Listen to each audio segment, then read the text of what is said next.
doctor Marten es toda una celebridad.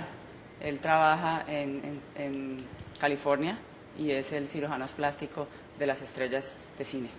Es un doctor que ha hecho y ha popularizado la cirugía de la cara, es experto en cirugía de cara, tiene sus propias técnicas y es una fortuna tenerlo aquí. Muchos de los doctores que han asistido al curso estaban muy pendientes de conocer al doctor Marten y de conocer su trabajo. De verdad es un excelente cirujano plástico y es un honor tenerlo aquí en Cali. I use a two-layer SMAS facelift technique, sometimes referred to as a high SMAS facelift. This involves planting a larger, more superior-based flap. The advantage to performing the facelift in this way is by using this deeper SMAS layer, we avoid tension on the skin layer of the face. We create a more natural and sustained improvement. And by planting the large flap, we incorporate a lift of the mid-face. By doing the facelift in two layers, we also have the opportunity to shift this mass in the skin along independent vectors, and this gives a more natural-looking result as well. As far as the neck and the submandibular gland go, a significant number of patients do have large glands. As they age, the gland becomes larger. It's not possible to simply lift the gland. Trying to lift the gland is like trying to put 2 liters of water in a 1 liter bottle. There's just not enough room, and it's logical and effective to remove the protruding portion of the gland. This involves making an incision in the submental area, dissecting under the platysma muscles beyond the digastric. The gland can be fairly easily exposed, its capsule opened, the redundant portion is removed, much in the way that a bump on the bridge of the nose would be removed in rhinoplasty. In about 25% of cases, there is a small interglandular vessel that will have to be coagulated. But the technique is simple in concept and fairly simple to execute. Usually a drain is left in the subplatysmal space, and then the platysma is closed and the usual neck maneuvers are performed. Logistically, it's harder. They have security details. Sometimes they often have to be seen off hours, weekends or evenings.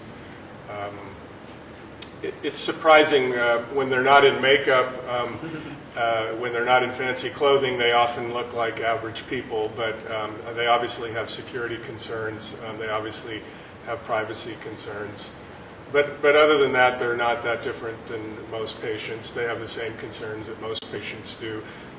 They usually perform the procedures earlier. They want to sort of freeze themselves in time at a young age. They don't want to become old and then suddenly look younger. So they're doing the procedures earlier, and of course they place a very high value on not having signs that the surgery was performed. Their scars have to be well concealed. They can't look pulled or tight. They can't look different. Their faces have to move appropriately when they speak or animate. It's an important concept. Many patients come focused on one area, their neck, their eyes, their forehead, but in reality the whole face ages. And sometimes just doing one operation is like painting one wall in a room with 4 walls. The paint on the one wall draws attention to the fact that the other 3 walls need to be painted. So it's a bit of a paradox, but doing more surgery can actually look like less surgery because we maintain a harmonious and a balanced appearance. So it's actually one of my secret weapons. Most of my patients will allow me to do a little work on their forehead, eyes, face, neck, and I can create a more harmonious appearance than if I just lifted their neck or just lifted their cheeks. As far as technology goes, facelift still very much remains a craft. There is no laser or technological instrument that is really of much help to us. It still is very much a matter of identifying problems and surgically correcting them. Technology helps us with resurfacing the skin surface. but that is actually of lower artistic importance than the contour and shape of the face. I know many women who have a few wrinkles who I find attractive, and what makes them attractive is they have a good jawline, a good neckline, a high cheekbone, a well-placed eyebrow. I know other women who have almost perfect skin, but they don't look attractive to me because they have a flabby neck or saggy jowl, hollow eye. So the contour and shape of the face are more important than a few surface irregularities. And changing contour and shape of the face is still very much just a technical craft, not a machine or device-driven type of improvement.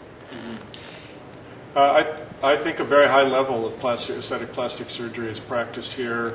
The Colombian surgeons are at international meetings. They're active publishing. They're active in developing and improving new techniques. And I think that's true of Cali. I think Cali is obviously one of your most forward-thinking cities, and the plastic surgery community here is very much on a par with what's done in the United States. Aging is a very formidable foe. We were programmed by nature to have our children, to raise them, and then get out of the way. So up until maybe 200 years ago, the human lifespan was literally 40 years, and now we're living longer lives. Currently, we don't have a way of shutting down our biological programming. The breakthroughs will not come through surgery, but through bioengineering, understanding how DNA ages. Each time a cell duplicates itself, there's some damage to the DNA, and that accumulates over time. And that will be the real secret. That will be the fountain of youth. It won't be surgery that will do it. It will be it will happen on the cellular level. We've met, and I've met your various colleagues at meetings. We've spoken and discussed plastic surgery techniques. I've seen Colombian surgeons make presentations at meetings. And we developed a mutual respect for each other, and I was fortunate enough eventually to be invited to this meeting. I think obviously the future is bright. Throughout human history, we've been concerned with our appearance. We've praised youth and beauty. And plastic surgery continues to become more available. It was once something that only the rich and famous could do, and now it's something within the reach of most working people. Our techniques will continue to evolve. Hopefully we can find ways to do things more simply, more safely, more quickly, more effectively. Ultimately, the big breakthroughs will come through genetic, cellular, biological research, where instead of cutting and lifting, we will take a pill or sprinkle some hormone or enzyme onto the tissue to rejuvenate it. But all you have to do is look into the face of an elderly man or woman and see that this is a long ways away. Aging is a very unforgiving process. It's a tough battle, but I think we are doing things that 10 or 15 or 20 years ago weren't possible. We continue to evolve and do things better. A facelift was once something of sort of dubious value. Patients who had them looked like they had had surgery. That's no longer true. A facelift now is a very natural thing that many people enjoy.